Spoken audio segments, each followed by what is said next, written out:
Hey guys, WhiteFox1225 here, and today we're going to do a lore video going over the types of lycanthropy in the Elder Scrolls.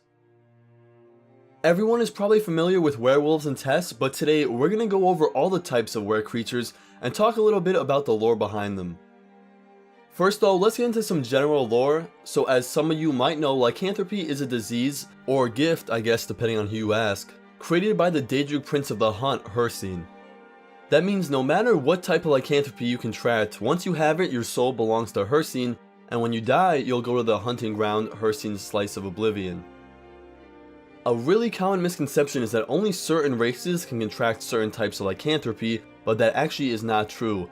Any race can be any werecreature, for example an Argonian could be a werebear, or a Nord could be a werecrocodile.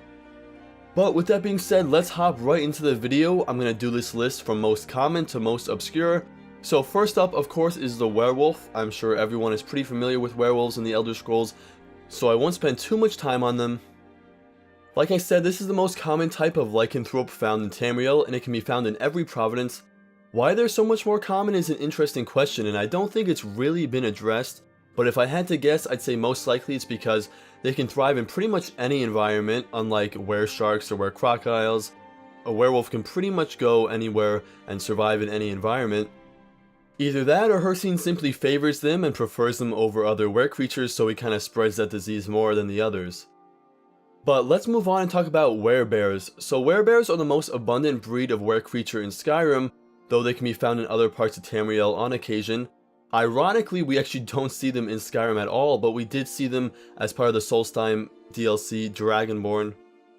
In that DLC, the player cannot become one, but they pop up as random encounters, and there's a quest where you have to find a Skald's brother who turned into a werebear.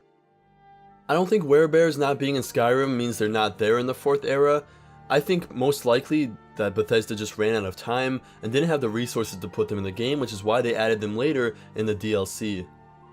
Like all werecreatures, they are weak to silver, but it's also mentioned in-game that they hate canis root and that the people of Skyrim smear canis root on trees around their homes to scare them away, so that might be a weakness that's unique to werebears. Up next, let's talk about Wereboars, which are seen in the second Elder Scrolls game Daggerfall.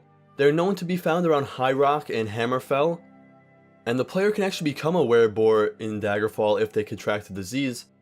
If they do, every full moon the player will transform into a boar and they'll have to kill at least 2 people or they'll lose some of their health stat.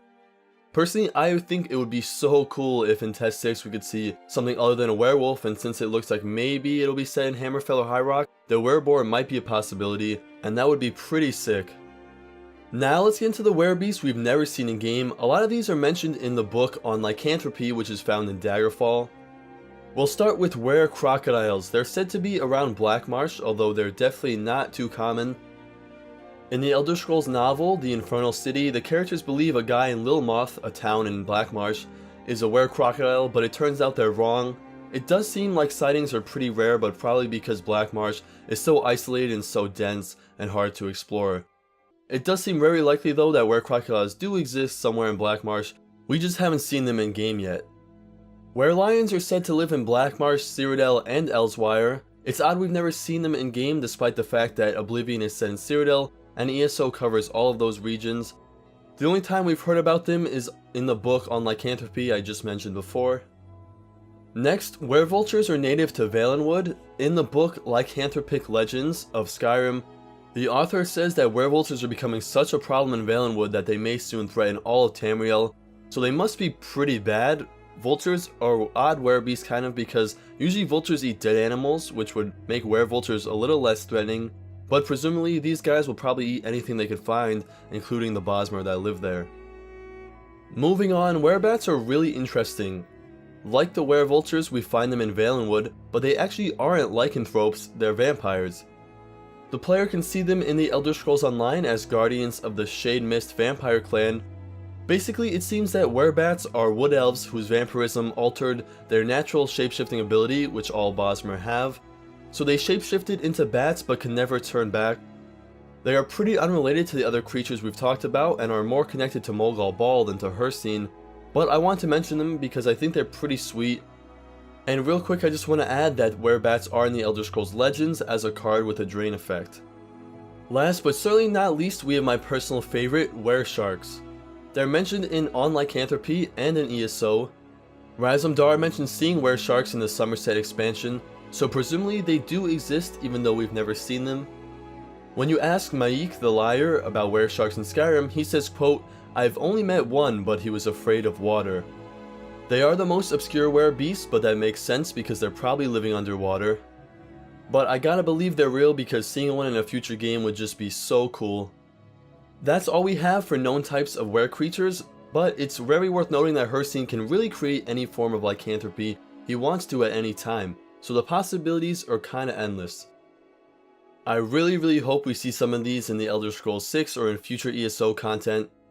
Let me know in the comments below, guys, which one you would want to see in future games.